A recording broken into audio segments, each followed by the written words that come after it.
bonjour à tous, c'est Dap, je suis au Festival du Jeu de Cannes et je suis en compagnie de grands, de l'immense, j'ai envie de dire, Marcus. Non, je me permettrai pas de dire gros. Comment ça va, Marcus? Ça va très très bien, on vient de faire la cérémonie de remise j'ai envie de dire des Césars du jeu de société, c'est un peu ça. Voilà, donc ça y est, on a un grand gagnant, maintenant tout le monde le sait, nous ça fait déjà 1 mois et demi qu'on sait, mais voilà, on est fiers d'annoncer à la terre entière que Colt Express est le meilleur jeu du monde cette année. Voilà.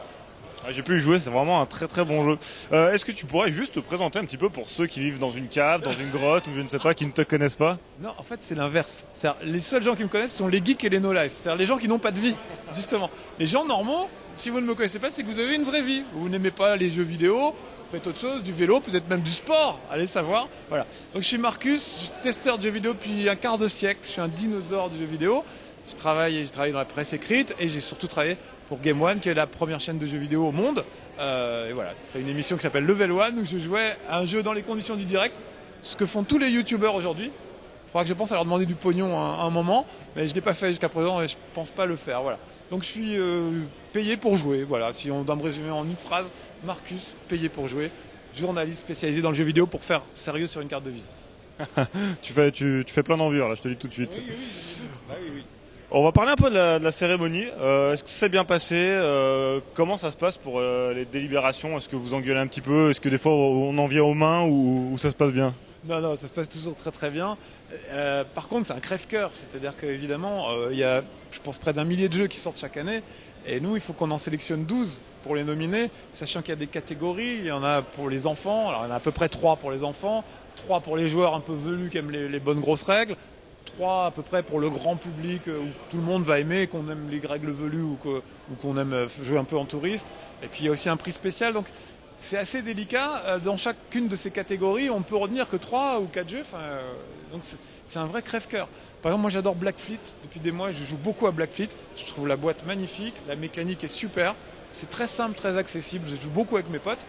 J'ai milité à mort jusqu'au dernier moment pour qu'il soit retenu dans les nominés.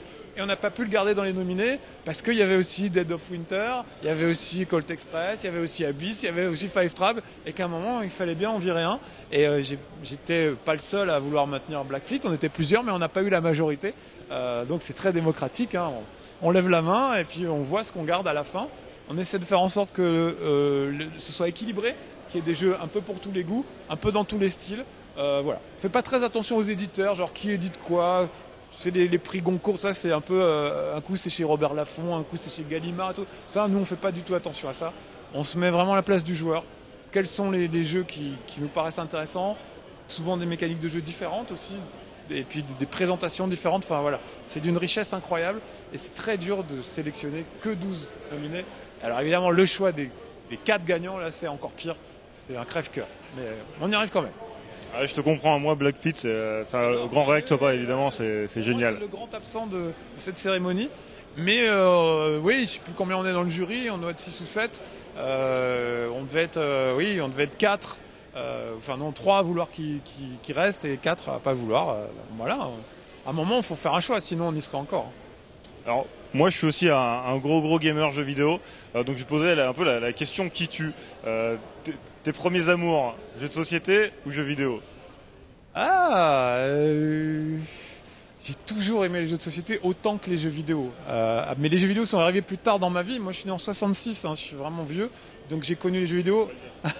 J'ai connu les jeux vidéo à partir de 77, quand j'ai eu mon premier Pong, tu vois.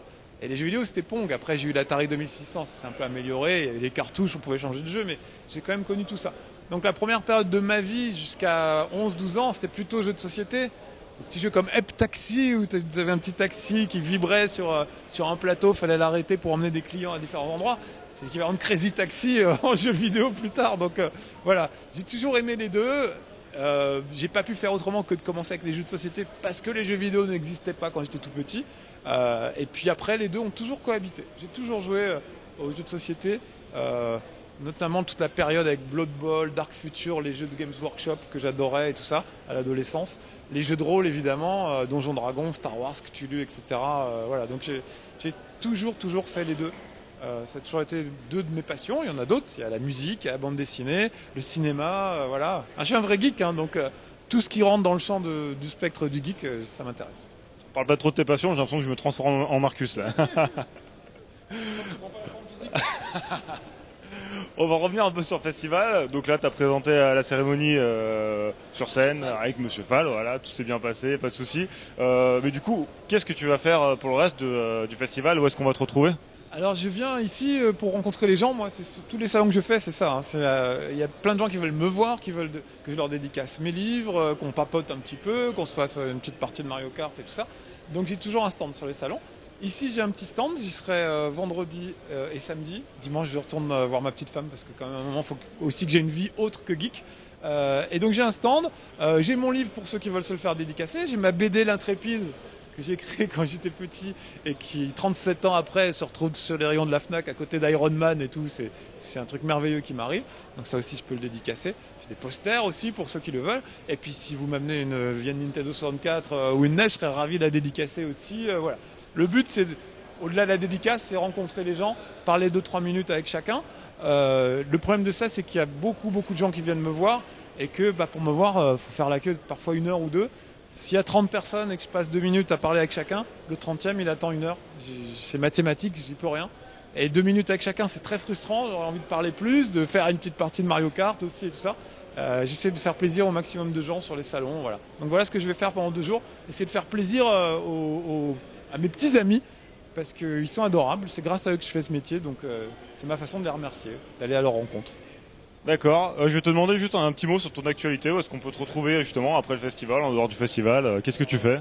Tous les jours dans la team Game One, sur Game One, et puis le samedi c'est l'hebdo, on déconne un peu plus autour de l'actu du jeu vidéo avec Julien, avec Kayane, avec Genius, avec Kittis, avec Anne Fan, toute une troupe.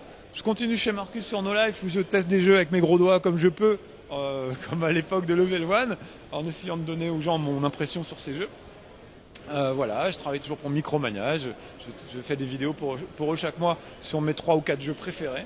Je sélectionne moi-même les jeux et je dis ça, faut pas louper, ça vaut le coup. Typiquement The Order par exemple, moi je trouve que c'est vraiment bien, même s'il y a une polémique, c'est un très très bon jeu. Voilà, donc j'essaie de faire tout ça. C'est pas facile, c'est un vrai numéro de trapèze volant de passer d'un boulot à l'autre. Je suis un peu un mercenaire, je travaille pour No Life, pour Micromania, pour Jeux Actu parfois, pour Game One. Donc voilà, mais je vis de ma passion et il n'y a pas de meilleure vie que ça.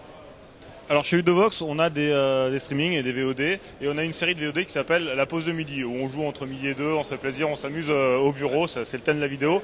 Si jamais on t'invite sur Lyon pour faire une pause de midi, est-ce que tu viendrais cordialement avec nous pour t'amuser, pour jouer? Avec grand plaisir, je te dirais oui. Le seul problème, c'est que j'essaie de garder un peu de vie privée, entre guillemets, et que chaque semaine, il y a un salon, tous les week-ends. Hein. Il y a un salon, ça peut être à Clermont-Ferrand, ça peut être à Lyon, je vais être à Lyon dans pas longtemps, à Japan Touch d'ailleurs. Il y a Geekopolis à Paris, il y a l'E3 à Los Angeles, etc. Donc moi, dans ma vie, il faut se mettre un peu à ma place. J'essaie de ne sacrifier, entre guillemets, qu'un week-end par mois à mes activités de geek. Sinon, ma petite femme me tue. Donc ça veut dire, au mois d'avril, je vais faire un salon, mais pas 2. Bon, en fait, je vais quand même en faire 2 parce qu'ils m'ont invité, que c'était sympa et tout. Mais ma petite femme, après, elle n'est pas contente du tout. Donc je te dirais bien oui, mais je sais que ça va forcément tomber un mois où j'ai déjà un autre salon. Et mon but, c'est de choisir un salon où je vais voir le maximum de monde pour pouvoir faire plaisir à un maximum de gens d'un coup. Et pas aux 10 gars, ça va être super sympa avec vous, mais vous serez que 10. Et j'aurais pris un week-end pour venir faire plaisir à 10 gars. Je préfère prendre un week-end pour faire plaisir à peut-être 300, 500 personnes qui vont venir me voir dans le week-end. Mais j'adorerais, c'est horrible, il faudrait me cloner parce que je peux plus faire ça. Avant je pouvais, mais malheureusement je peux plus. Mais merci pour l'invite, ça me touche beaucoup. Et avec plaisir. J'arriverai à trouver un moment, on essaiera. Je te remercie, écoute, ça fait plaisir de t'avoir en interview. Moi je suis un grand fan depuis Level 1, hein, on va pas se le cacher, je commence à être vieux aussi. Juste je vais te laisser un petit mot pour conclure pour les internautes de Ludovox et puis pour tes fans. Hein. Continuez à regarder Ludovox, c'est un très bon site. Et puis surtout jouer à tout, les jeux de société, les jeux vidéo, voilà. Faut jouer avec des potes. Si possible sur le même canapé, parce que le jeu en ligne, la dématérialisation, tout ça c'est bien gentil, mais on est jamais mieux que sur un canapé avec des pizzas, du jus d'orange et des pépitos et des bons potes pour jouer, voilà. Donc faites ça et suivez leurs conseils, ils sont bien les petits gars de Ludovox. Merci à Marcus, c'était DAP pour Ludovox.